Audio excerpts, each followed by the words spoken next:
देश की राजधानी दिल्ली में मंकी पॉक्स का पहला मामला सामने आया है। इस मरीज की कोई विदेशी ट्रैवल हिस्ट्री नहीं मिली है। इससे पहले केरल में मंकी पॉक्स के 3 मरीज मिल चुके हैं। ये तीनों ही मरीज यूएई से लौटे थे और वहीं पर ये किसी संक्रमित के संपर्क में आए थे। दिल्ली में मिला नया मरीज मौलाना आजाद मेडिकल कॉलेज में भर्ती है। स्वास्थ्य मंत्रालय ने 31 वर्षीय व्यक्ति में संक्रमण की पुष्टि करते हुए बताया है कि इसकी कोई ट्रैवल हिस्ट्री नहीं है। यानी अब तक मिले 4 मरीजों में यह पहला ऐसा मामला है जिसकी कोई भी ट्रैवल हिस्ट्री नहीं है।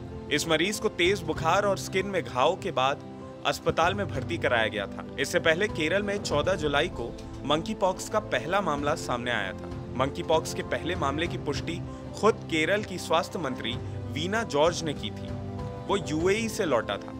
मंकी पॉक्स के लक्षण दिखने के बाद उसे केरल के एक अस्पताल में भर्ती कराया गया। National institute of virology Pune में उसकी रिपोर्ट पॉजिटिव आई। इस केस के महज 4 दिन बाद यानी 18 जुलाई को केरल में दूसरे मामले की भी पुष्टि हुई थी। ये शख्स भी दुबई से ही लौटा था। इसके बाद 22 जुलाई को तीसरे मामले की पुष्टि हुई। इन तीनों मामलों में यूएई कनेक्शन सामने आया था। इन मरीजों के संपर्क में आए लोगों पर निगरानी की जा रही है। दुनिया भर में तेजी से फैल रहे मंकी पॉक्स को लेकर विश्व स्वास्थ्य संगठन यानी WHO ने शनिवार को ग्लोबल हेल्थ इमरजेंसी की घोषणा कर दी। WHO के महानिदेशक डॉक्टर टेड्रोस एडनॉम गेब्रियस ने कहा कि मंकी पॉक्स का प्रकोप अंतर्राष्ट्रीय स्तर पर चिंता का विषय है। अमेरिका के सेंटर फॉर डिसीज कंट्रोल के मुताबिक पहली बार यह बीमारी 1958 में सामने आई थी।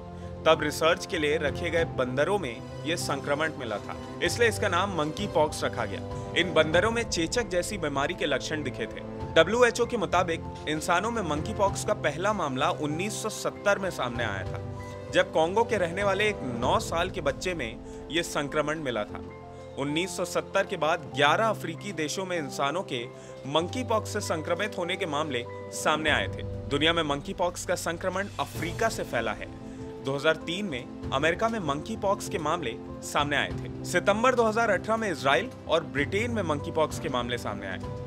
तो वहीं मई 2019 में सिंगापुर में भी नाइजीरिया की यात्रा कर लौटे लोगों में मंकी पॉक्स की पुष्टि हुई थी। तो चलिए जान लेते हैं कि इस मंकी पॉक्स नामक बीमारी के लक्षण क्या हैं।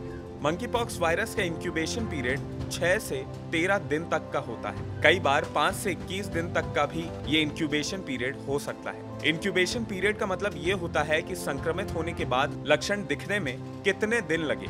संक्रमित होने के 5 दिन के अंदर बुखार, तेज सिर दर्द, सूजन, पीठ दर्द, मांसपेशियों में दर्द और थकान जैसे लक्षण दिखाई देते हैं। मंकी पॉक्स शुरुआत में चिकन पॉक्स, खसरा या चेचक जैसा दिखाई देता है। बुखार होने के 1 से 3 दिन बाद त्वचा पर इसका असर दिखना शुरू हो जाता है। शरीर पर दाने निकल आते हैं। हाथ, पैर, हथेलियों, पैरों के तलवों और चेहरों पर छोटे छोटे दाने निकल आते हैं। ये दाने घाव जैसे दिखते हैं और खुद सूख कर गिर भी जाते हैं। शरीर पर उठने वाले इन दानों की संख्या कुछ से लेकर हजारों तक हो सकती है। अगर संक्रमण गंभीर हो जाता है तो ये दाने तब तक ठीक नहीं होते जब तक त्वचा ढीली ना हो जाए। तो ऐसे में हम भी आपसे यही अपील करेंगे कि आप अपनी सेहत का खास ख्याल रखें और इस प्रकार की बीमारी से खुद को बचा कर रखें। इस पूरे मामले पर आपकी क्या राय है, आप हमें कमेंट करके ज़रूर बताएं। अगर आपके मंकी पॉक्स से जुड़े कोई और सवाल हैं तो आप हमसे कमेंट करके पूछ सकते हैं। अगर आपको ये वीडियो पसंद आया हो तो इसे लाइक और शेयर करना ना भूलें और IBC 24 के YouTube चैनल खबर विभाग को ज़रूर सब्सक्राइब करें। नमस्कार।